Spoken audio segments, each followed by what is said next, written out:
it's as though the whole world is divided, into black and white. Your defined benefit or your defined contribution.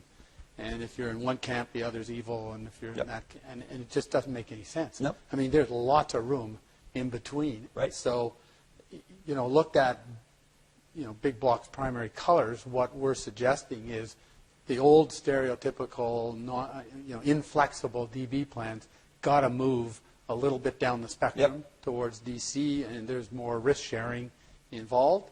And the DC plans have got to move closer to DB and introduce things such as deferred annuities and jazz like that. Yep. One of the big issues is the regulatory regime doesn't only recognize as one or the other. They have trouble when you start talking hybrids. And there have been a few settlements, the CAW with Air Canada, with the flight attendants, a year and a half ago or so, did a very imaginative solution, I thought.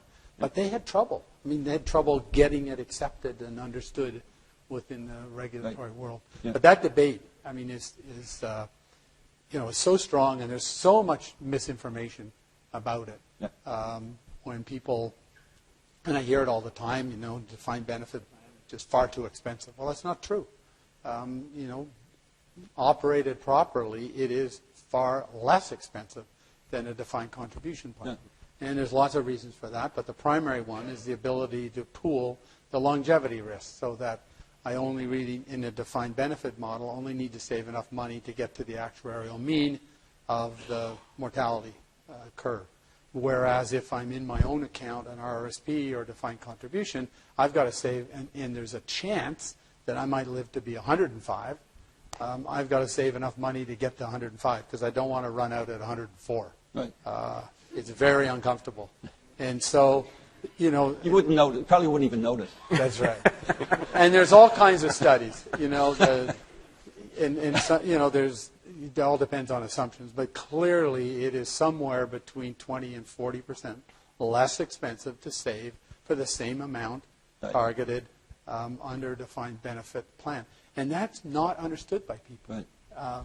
They don't understand that at all. The other one that people, look at me like, are you sure, is this whole, a taxpayer living across the street from a retired teacher and saying, God damn it, I'm paying for that teacher's pension. Well, yeah, they're paying 12 cents.